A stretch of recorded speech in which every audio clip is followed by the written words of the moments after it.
प्राप्त ई फल को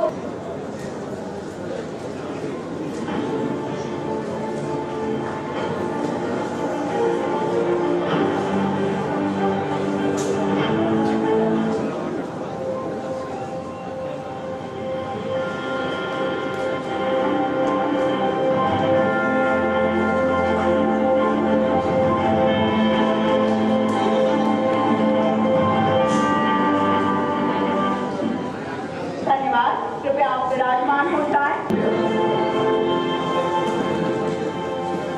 In just a decade, India's maritime sector has ranked as the 16th largest maritime nation. The port capacity and coastal cargo has almost doubled. The number of seafarers has increased 1.5 times. And cargo through national waterways.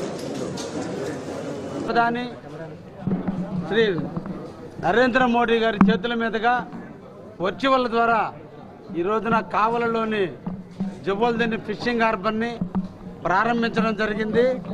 త్వరలోనే అన్ని కార్యక్రమాలు కూడా జుబల్దిన్ harbour నుంచి మత్స్యకారు సోదరులు చేపని పట్టుకునేదానికి సముద్రంలోకి వెళ్ళేదానికి అన్ని అనుమతులు కూడా ఇవ్వబోతున్నారు.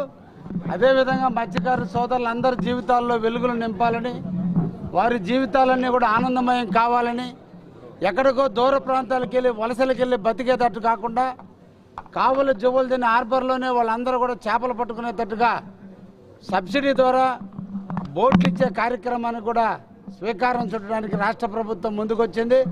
తప్పకుండా భవిష్యత్తులో కొన్ని వందల వేల బోట్లతో కావలి జుబల్దిని హార్బర్ ఒక కావలికి ఒక మణిహారం కాబోతుంది. మత్స్యకారుల జీవితాలకి ఆనందాన్ని నింపబోతుంది.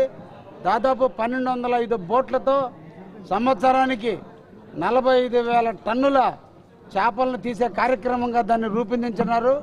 తప్పకుండా ఇది ఒక నెల్లూరు జిల్లా అభివృద్ధికి, ముఖ్యంగా కావలి నియోజకవర్గ అభివృద్ధికి ఈ హార్బర్ ఎంతో కృషి చేస్తుందని కూడా మన వాళ్ళే మన ఫిషర్మెన్కి అంతినతలు అయితే ఈ ఇష్యూ కూడా సాల్వ్ చేయడానికి మనకైతే అవకాశం ఉంది. సో ఈ రెండు ఇష్యూస్ కూడా మనకు సాల్వ్ చేయడానికి అవకాశం ఉంది. మన లోకల్ లెవెల్లో లైవ్లీహుడ్ కూడా కల్పించడానికి అయితే అవకాశం ఉంది. అయితే లైసెన్స్కి సంబంధించినటువంటి బోట్స్ చెన్నై నుంచి ఉండొచ్చు, మిగతా ఓడరేవుల నుంచి కూడా ఇక్కడ తిరగబోతున్నాయి. లోకల్గా ఉన్నటువంటి మత్స్యకారులు ఇబ్బంది పడతారు. దాని మీద మీరు ఎలాంటి భరోసా? దీనికి సంబంధించి మనం ఇప్పుడు పెద్ద బోట్లు అంటే మనం ఇప్పుడు చూసినట్లయితే మన వాళ్ళందరి దగ్గర ఉన్నది మరి చిన్న బోట్లతోనే ఉన్నాయి. అది కాబట్టి బయటికి కొద్దిగా దూరంగా వెళ్ళి ఫిషింగ్ చేయడానికి మనకు అవకాశం లేదు. కొద్దిగా ఇప్పుడు ఈ 1.2 యూనిట్ కాస్ట్తో వచ్చిన బోట్లు కొద్దిగా పెద్ద బోట్లే వస్తాయి. సో దీంతో మన వాళ్ళు కొద్దిగా ముందుకు వెళ్ళినది అయితే మన ఏరియాలో ఫిషింగ్ మనం చేసినది అయితే బయట నుంచి వచ్చి మన ఏరియాలో మన నెల్లూరు ప్రాంతంలో చేయడానికి అవకాశం తక్కువ ఉంటాయి బయట ఉన్న వాళ్ళకి.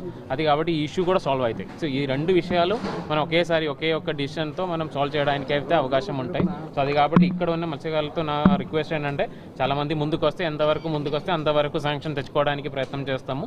వాళ్ళని హ్యాండ్ హోల్డ్ చేస్తాము.